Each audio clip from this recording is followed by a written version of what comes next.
Imagine a young girl thousands of years ago. One morning, her body does something it has never done before.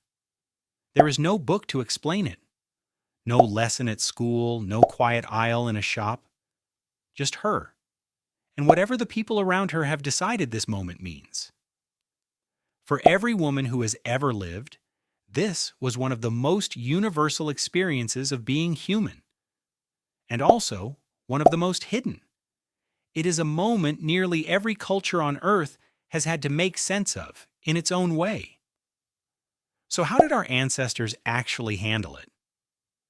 The honest answer is stranger and more varied than you might think, and it says far less about biology than it does about us. Let's start with a confession.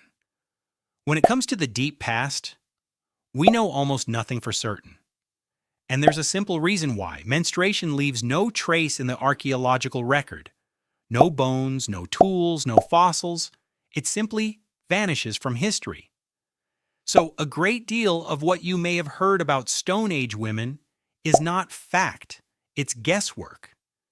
Take one popular example, the lovely idea that ancient women's cycles all synced up with the moon, or synced with each other, living close together. It sounds poetic, almost magical. But the scientific evidence for it is very weak.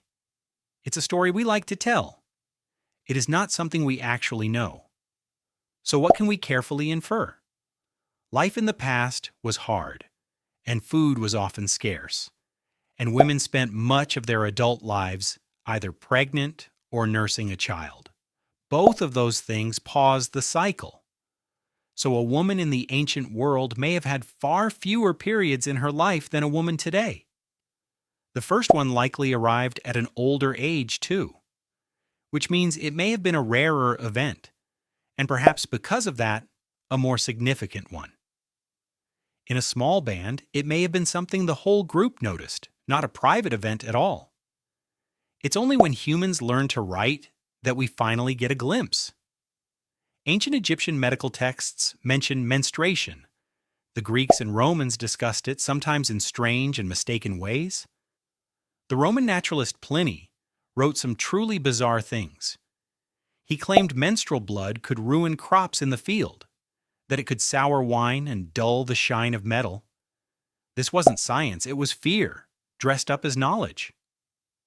And that fear, sadly, would echo for centuries. For hundreds of years, such ideas were written down and believed by educated men. But what about the practical side of things? Here we have to be honest. This is what we know least about. There are no ancient instruction manuals. Most likely people used whatever was soft and available where they lived. Cloth, plant fibers, moss, wool, different materials in different corners of the world. You may have seen very specific claims online about exactly what ancient women used. Treat most of them with caution. The truth is, much of it is simply an educated guess. Now we reach the part we can actually study. The culture. And here the story splits in two very different directions. In many societies, menstruation was treated as a powerful taboo. Women were often separated during their period, sometimes sent to a special hut, set apart from the village. Their touch, their cooking, was restricted. Through a modern lens, this can look like punishment, like shame made into a rule. And sometimes, honestly, that is exactly what it was. In some places, the rules could be strict and the isolation real. But anthropologists point to something more complicated, because in some communities, that same separate space was something else entirely.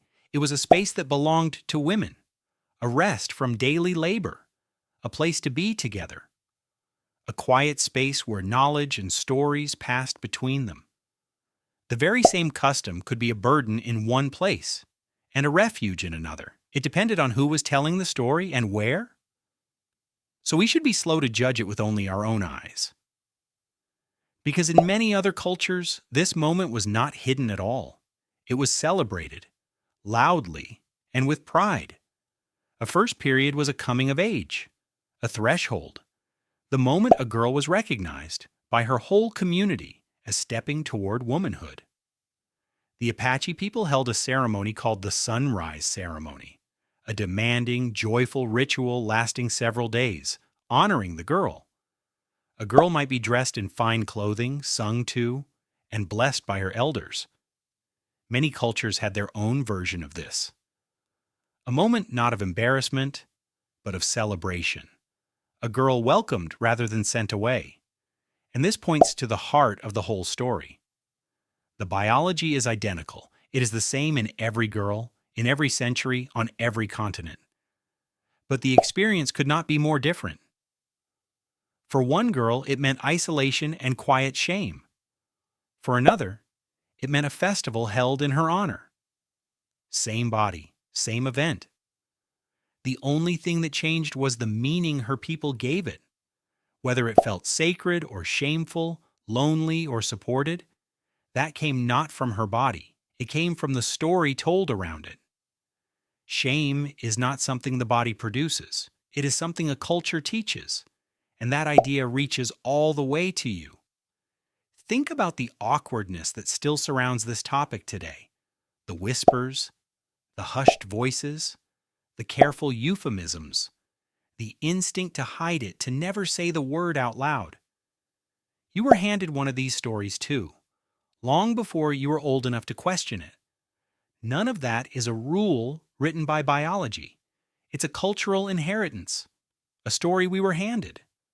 Just like the taboo, and just like the celebration. And here's the empowering part. A story that was handed down can also be rewritten.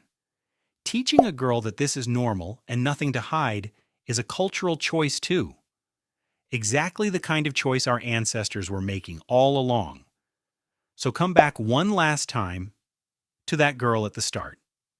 Standing there in the morning, unsure and afraid. What she needed most was never an object.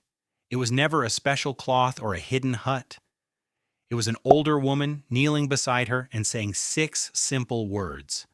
I know this. Let me help you. Across thousands of years, through every taboo and every festival, that single act of one generation teaching the next is the most human thing in this entire story.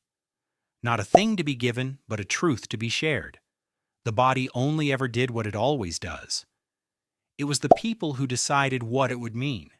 And that, in the end, is something each of us still gets to choose.